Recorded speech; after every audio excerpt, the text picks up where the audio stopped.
کہ اس oil basically نا کیا چیز ہے جس نے ٹرانسپورٹ کرنا ہے، پوری سبزی بھی ٹرانسپورٹ کرنی ہے، گڈز بھی ٹرانسپورٹ کرنی ہے، فنش گڈز بھی ٹرانسپورٹ کرنی ہے، را مٹیریل بھی ٹرانسپورٹ کرنا ہے.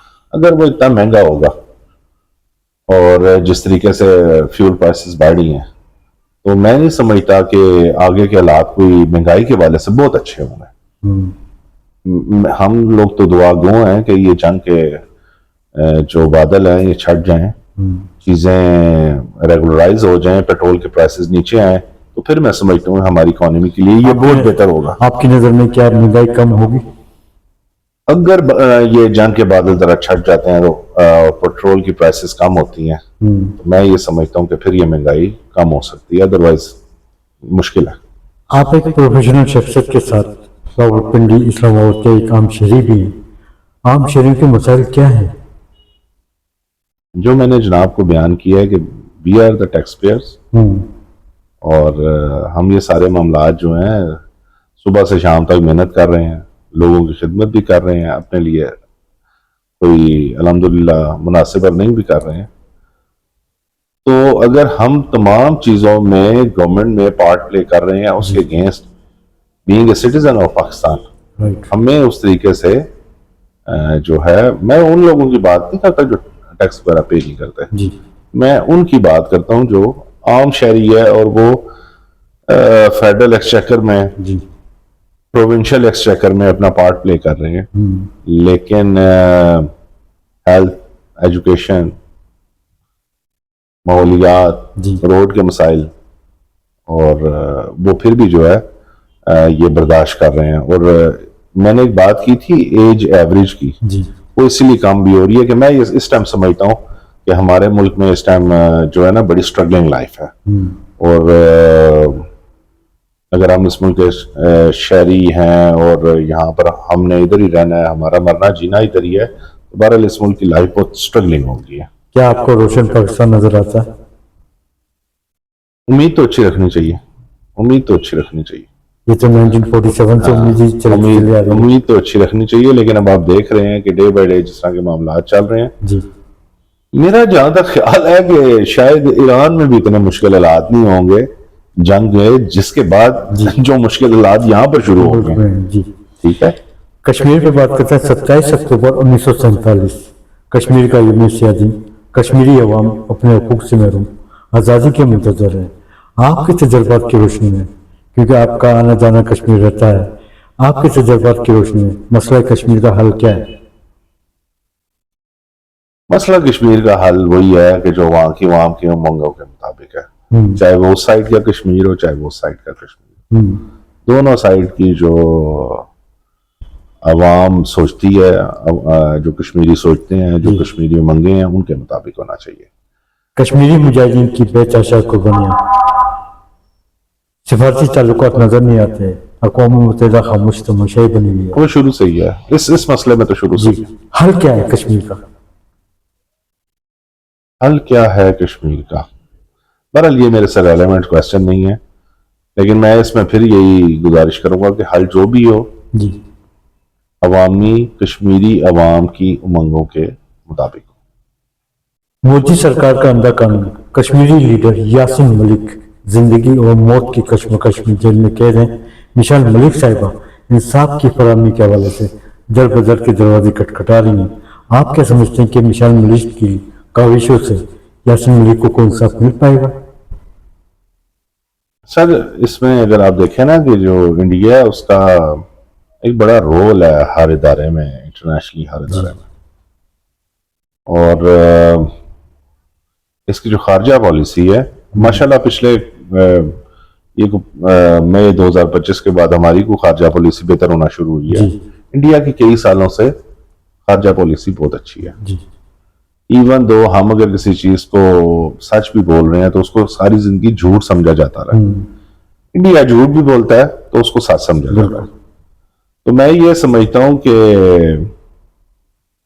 اب اقوام متحدہ کو یا جو پاورفل قومیں ہیں، پاورفل ملک ہیں، ان کو کشمیری عوام کا ساتھ دینا چاہیے اور سمجھنا چاہیے کہ ان کے ساتھ زیادتی ہو رہی ہے، اور یہ بھی سمجھنا چاہیے کہ انڈیا جو ہے ایک غاصب ہے. جی انڈیا نے جو ہے کشمیر پہ غاصبانہ قبضہ کیا ہے جو بالکل عوامی امنگوں کے خلاف ہے اور یہ انٹرنیشنل لا کے بھی خلاف ہے. جی. اقوام متحدہ کے حوالے سے فیلڈ مارشل عاصم منیر وزیر اعظم پاکستان محمد شہباز شریف نے حال ہی میں کشمیر کو اجاگر کرتے ہوئے کشمیر کی آزادی کے سلسلے میں آواز بلند کی ہے عالمی سطح پر. آپ کیا سمجھتے ہیں کہ ان دونوں لیڈران کی وجہ سے کوئی تبدیلی آ سکتی ہے؟ بالکل آ سکتی ہے انشاءاللہ. یہ جس طریقے سے میں نے یہ گزارش کی ہے نا کہ جس طرح ہماری ڈے بائی ڈے ابھی خارجہ پالیسی ہماری بہتر ہوئی ہے. جی. ہم نے کئی ایسے ناراض ملک ہیں جو پچھلے کئی سالوں میں ناراض تھے ان کو منانے کی کوشش کی ہے. لوگوں نے ہماری اہمیت کو سمجھنا شروع کر دیا. اس اہمیت کے ساتھ ہی جب وزیر اعظم پاکستان اور فیلڈ مارشل صاحب نے کشمیر کا بھی نام لیا ہے جی. اور دیکھیں جب آپ کی بات کو سنا اور سمجھا جائے اس کے ساتھ آپ ایسے جو ایشوز ہیں جو بالکل نیچے گئے ہوئے تھے جی. ان ایشوز کو ابھی انہوں نے اجاگر کیا دوبارہ سے. جی. تو میں یہ سمجھتا ہوں کہ انٹرنیشنلی اب دوبارہ سے اس کو سمجھا جائے گا کہ کشمیر ایک متنازع مسئلہ ہے اور اس کو حل ہونا چاہیے. آپ کیا سمجھتے ہیں کہ مسلم ممالک کو آگے آنا پڑے گا کشمیر کی آزادی کے سلسلے میں؟ مسلم ممالک کو آنا تو چاہیے جی. لیکن آئیں گے نہیں. کیوں؟ ہر مسلم ملک کا ایک اپنا بینیفٹ ہے. اگر کسی کا یہ بینیفٹ ہے کہ کشمیر کا مسئلہ حل ہو جی. تو وہ صرف میں یہ سمجھتا ہوں کہ پھر ہی وہ آگے آئے گا. اب پاکستان دیکھیں نا آج بھی پاکستان 1947 سے لے کے اور آج تک کشمیر کے معاملے میں اس نے بڑا زیادہ کھویا ہے. دہشت گردی بھی جو ہے یہ بھی ایک اسی کا پارٹ ہے. جی بالکل. پھر انڈیا کے ساتھ جو مین ہمارا جو کانفلکٹ ہے جو مین دشمنی ہے وہ بھی مین ایشو تو کشمیر ہی ہے. تو پاکستان کے علاوہ تو کسی نے بھی پارٹ لیا. آپ کے خیال میں کشمیر بنے گا پاکستان یا کشمیر بنے گا خود مختار؟ کشمیر کا حل کشمیری عوام کے امنگوں کے مطابق ہونا چاہیے. اگر وہ چاہتی ہیں جی کہ کشمیر بنے گا پاکستان تو ایسا ہونا چاہیے. کشمیر نیوز چینل کی سالگرہ 8 جون 2026 کو سابق chairman federal board of revenue جناب عبداللہ یوسف صاحب کی سربراہی میں منعقد ہو رہی ہے. اس حوالے سے آپ کشمیری عوام کو کیا پیغام دینا چاہیں گے؟ عبداللہ یوسف صاحب کی؟ جی. اچھا میں عبداللہ یوسف صاحب کے حوالے سے سب سے کہوں کہ بیسیکلی میں سمجھتا ہوں یہ بزنس فیسیلیٹیشن کے پائنیئر ہیں. جی. اور جب یہ ایف پی آر کے چیئرمین تھے تو انہوں نے بہت سارے ایسے کام کہ جو بزنس کو پروموٹ کرنا بزنس مین کو فیسیلیٹیٹ کرنا. اس کی مثال ایسے دیتا ہوں کہ کسی دور میں امپورٹ لائسنس لینا اور ایکسپورٹ لائسنس لینا ایک خواب تھا.